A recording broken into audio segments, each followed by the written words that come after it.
Hey everybody, my name is McLean and this is Leadership Hacks.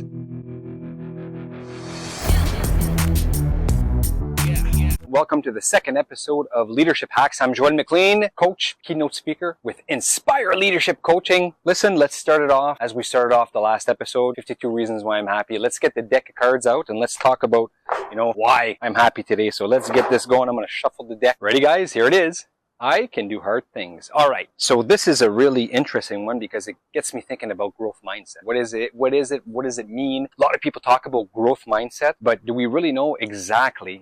Aside from the definition, Carol Dweck that's done some great work on growth mindset. Beside the definition of what it is, often in the work that I've done is we talk about growth mindset, we define growth mindset, but then when we ask the question, well, what does it look like in the classroom? What does it look like with my team, with the adults, if I want to develop that growth mindset and maintain it? So then when we get down to the itty-gritty, to the action of the thing, we don't always know exactly what it looks like, right? So we got to stop and we got to make the time to think about that. Growth mindset, what is it? Where does it come from? And how do I go about to develop it? So I've got 5 suggestions for you. Here we go. Hey guys, all right, so growth mindset, we've been talking about it for a long time.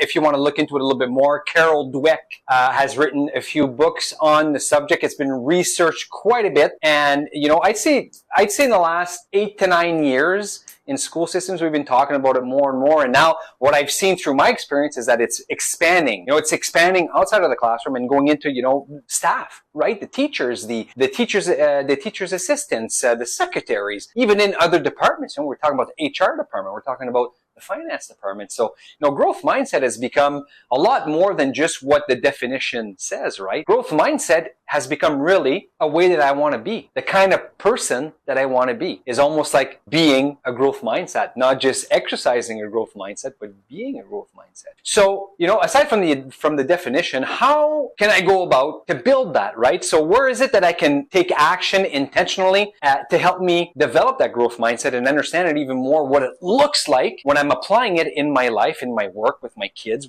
in my relationships, so that I can become a better version of myself. So I'm going to talk about 5 things really quickly with you. So now there's no particular order, right? I'm just naming 5 things. There's going to go 1, 2, 3, 4, 5. The order doesn't matter. They're each equally important. So your disposition, right? So that is really important. So disposition, what do I mean by that? What do you look like when you walk into a room? When you set foot into your workplace in the morning, when you set foot at home, when you get back from work, what does that look like? What does your facial expression look like? Are you a person that comes off as being a positive person, or are you more of the type of person that is less positive and that usually will complain?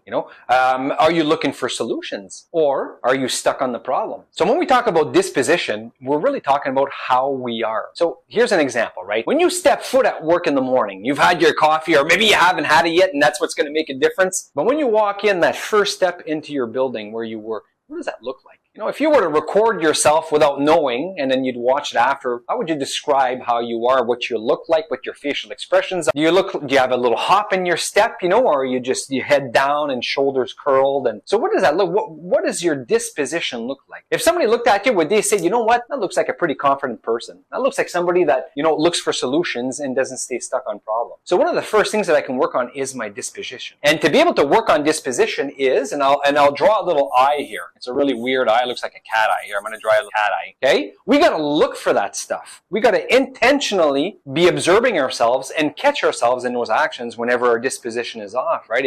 If I'm giving off a negative aura, then I got to do something to be able to change that. It could be straightening out my shoulders. It could be changing the look on my face. It could be, asking positive questions to people. How are you? How was your weekend? Saying good morning, right? Saying good morning to people, saying hi to everybody that goes by. What do I need to do to exude that positivity, right? So that energy is coming off, so that when people look at me, they say, that's somebody I want to be, because he adds value, because that person gives me positive. So what does that look like for you? What is your disposition usually when you walk into work, when you're at home, when you're at Walmart, when you're downtown? Doesn't matter where you are. What does that look like, right? And if you're seeing or you're observing things that you don't like, well, what action are you going to take to be able to change that, right? So let's work on our disposition. And because we work on our disposition, we're working on ourselves. And if we're working on ourselves, we're growing. So we're working on our mindset, right? We're adding tools in our toolkit to be able to help us with that. So that's the first one, is the disposition. Now, the second one are your habits. Ooh, that's a big one. Habits, right? So James Clear wrote an excellent book on habits. It's called Atomic Habits. If you have not read that book, you gotta pick it up and read it. It is fantastic. So, what are your habits? It could be your eating habits. It could be your exercising habits. It could be, what are you doing during, between tasks at work? Are you wasting time? At lunch, what are your habits? Who are you talking with? Who are you hanging out with? So, habits can be very widespread, but it is worth analyzing how we do things each and every day. Those habits that we have in place, and some of them that we're not even conscious of. Right? We're doing it and we don't even realize it. So at some point we got to stop and say, listen, I got to check out what I'm doing here, because maybe it's a habit that I need to get out of and to put in a new one, right? And James Clear can actually help you with his book. So you guys got to get that book. So, what do your habits look like? Are they good? Are you investing in your health? Are you taking a walk? Are you reading books? Are you learning? Or are you stuck in a rut? When was the last time you learned something? That's an excellent question to ask. Right? So what are your habits? Are you saying you don't have time? I don't have time for this. I don't have time for that. I got the kids. I got to taxi the kids. I got a bunch of stuff going on. Okay. Well, let's analyze your time. Let's look at your habits. Who says that reading, we have to stop and read for an hour? It could be 5 minutes twice a week. It could be 10 minutes twice a week. If you commit to that and you put into place that habit, can you imagine how long it would take you to read a book? 10 minutes twice a week, uninterrupted. It's unbelievable what we're able to accomplish when we really analyze how we use time. So our habits have a big, big, big impact on our level of influence. So that is definitely something we got to look at, our habits. The third, of course, attitude. Attitude. Holy smokes, right? That's big. Last episode, I talked about your proximal zone of influence, and right in the middle of that bullseye was what you're in control of. And your attitude is in your control, totally and fully. You choose how you're going to present yourself. You choose how you're going to react in a certain situation. I choose how I'm going to be towards my children, towards my colleagues, towards my dog, right? For those of you that has a pet, I choose that. So what choice are you making when it comes to your attitude? Are you easily put down and discouraged and you get right into the negative? You look for the positive, right? Do you have an overall, positive attitude? Do you have faith in human beings? Do you have faith in your colleagues? Do you give them the benefits of the doubt, for your students? Are you talking with them? Are you learning to grow with them? So what is your attitude when it comes to those things, right? So when you think about it, attitude, because it's in our control, we can have a huge, huge, huge impact here in terms of analyzing strategically what our attitude is, observing it, and really noticing what my attitude is in certain situations and what I need to do to change it. And it's not always easy, right? It's not always easy. But sometimes it's necessary to say, listen, next time this happens, this is how I'm going to choose to react versus how I usually react. And if we bring that change, all of a sudden, we're going to see a lot more positive. We're going to get to solutions a lot faster, which means that we're going to be encouraged. Our self-worth is going to go up, and our mindset's going to be growing, right? We're going to be in a positive place. We're going to think that it's doable. So let's work on our attitude, guys, and take the time to think about what my attitude is in different situations. Let's go to number 4. Confidence. Woo! Self-confidence, to be exact. Number 4, self-confidence. Well, I think this one speaks for itself, right? If you don't think you can do it, which is one of the base premises in growth mindset, is the belief that you can do it, right? The belief that you can accomplish it. Now, maybe not now, right? Because we don't know everything right off the bat. Sometimes we got to learn stuff to be able to accomplish stuff. So then we go out and learn it and we do it. But you got to believe that, if I'm really passionate about it and I want to do it, then I got 2 options, right? I can either put things into place, I put actions into place to get me to where I want to go, or I can just sit there and complain and just imagine what it can be like if I were there. I like option number one. You know, I don't know about you guys, but option number one is much better.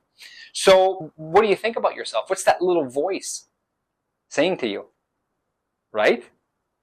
Imposter syndrome. You know, we can talk about it in another episode, but that little voice that's talking to you, is it negative? Is it positive? Do you even realize it? Sometimes it's worth it to just try to observe or try to realize what we're saying to ourselves in different situations. What we're, you know, when we're driving back home from work, what's that little voice talking there? What's it saying? Is it positive? Is it negative? Is it saying you can do it? Is it saying you suck? Is it saying that, you know, you can't do it? We got to take a look at that. And then we got to change our language if we need to change our language. And sometimes we got to change our language just in certain situations, because we're going to be confident in certain situations and less in others, right? We're going to feel like we're well equipped for certain things, but less for others. And that's okay. That's normal. But if it's something that you want and it's something that you need, then you're going to put into action things that'll help you develop those competencies. And then you got to work on that voice. You got to tell that voice, listen, I don't want to hear that anymore, because I'm putting into place stuff that I need to put into place to get there, and I'm going to get there. So yeah, I can do it. Maybe not now, but you watch me in about 2 weeks, in about a month, because I consistently applied this action, and you're going to see a big difference, right? So you got to talk to yourself, right? We're always talking. I'm always talking to myself. So self-confidence, guys. And finally, number 5 coming in is your perseverance.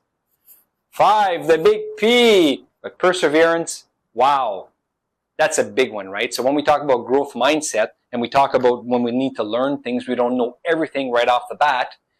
That means we have to have patience. You know, we live in a world of instant gratification. I order something on Amazon.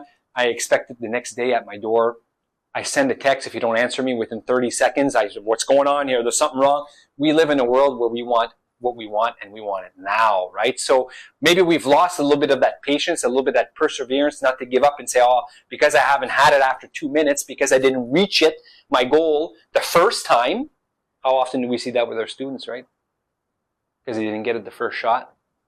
That's okay, because it's part of learning. That's the process, right? If we knew everything, schools wouldn't even exist. That's why they're there, because we learn.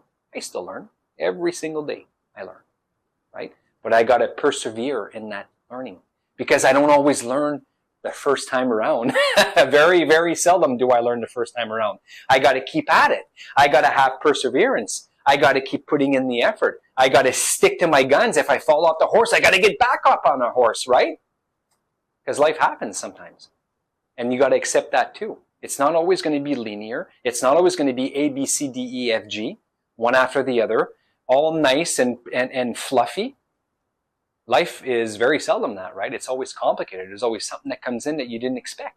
So we got to be flexible, but we got to persevere. We got to keep going.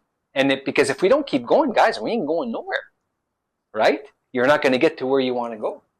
So if I develop my perseverance, and I understand that it's important for me to have that way of thinking of continuing to my goals, then I just added another tool in my growth mindset tool chest, right? That I can use. I developed that feeling that, okay, I got knocked down, I'm going to get up. I'm going to get right back up, right? That's what you got to do. And that becomes a habit in itself, that way of thinking, right? And that becomes a tool that I can offer after that to other people and go outside that second circle of influence, right? Within your proximal zone of influence. So that's what we want to get to. So 5 things, guys. Growth mindset. How do I work on it?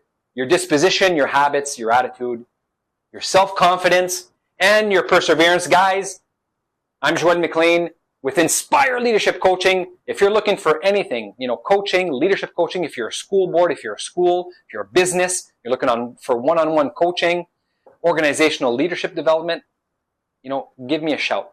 Check me out, inspireleadership.ca. I can help you out. It would be a real pleasure to be able to work with you. But for now, I hope you guys, pick something up that's going to be useful. I hope that you guys are going to put this into place, because in today's world, more than ever, you don't got a growth mindset.